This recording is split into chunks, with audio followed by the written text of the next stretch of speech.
I remember the day the walls of Benin fell. I was just a boy, barely older than 8, but the sound of cannons and the screams of my people are burned into my memory. Our city, once strong and proud, crumbled before my eyes. It all started with the British.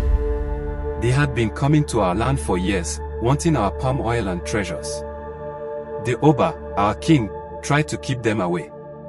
He didn't trust them, and he was right not to. But one day, they sent a group of men to talk to him. They said it was a peaceful visit, but we all knew better. The Oba told them to stay away, but they didn't listen.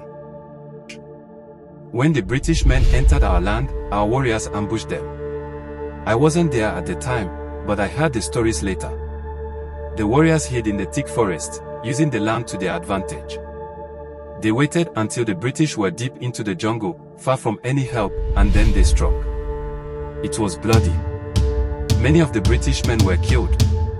They had guns, but our warriors had their spirits and the knowledge of the land. It was a victory, but it came at a cost. We knew the British would come back. Days turned into weeks, and the tension in the city grew.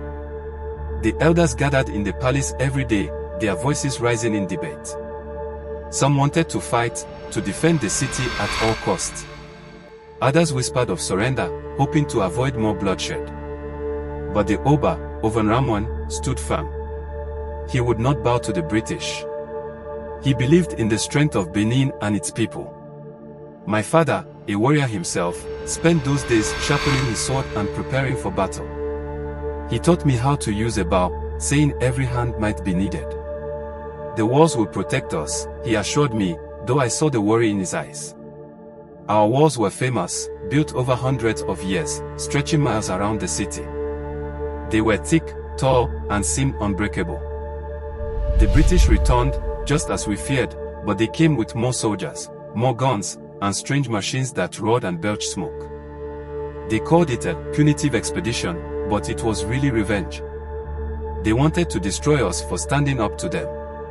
They wanted to take everything we had. I remember the first sound of the cannons. It was early morning, and the sun had just begun to rise. The ground shook beneath my feet, and the air was filled with dust and the smell of gunpowder. The walls of Benin, the great earthworks that protected us, were strong.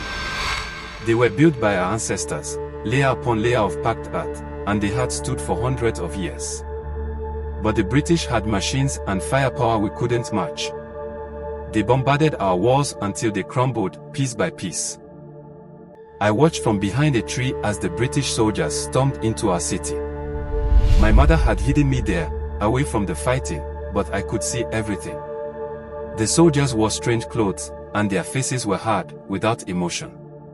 They set fire to the houses, destroyed the palace, and took our treasures, the beautiful bronzes and ivory carvings that told the story of our people. They didn't care about our history or our culture.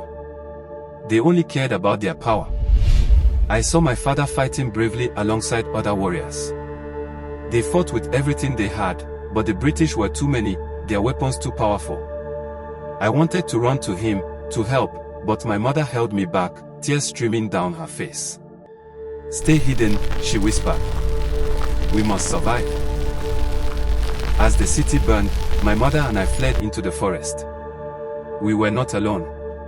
Many families ran, seeking refuge in the thick woods where the British would not follow. We hid in the shadows, listening to the chaos behind us. We stayed there for days, hungry and scared, until the soldiers left. When we finally returned, the city was gone. The walls were nothing but piles of dirt, and our home was in ruins. The Oba, our king, was captured and taken away. They said he died in a faraway land, never to see Benin again. My father, too, was gone.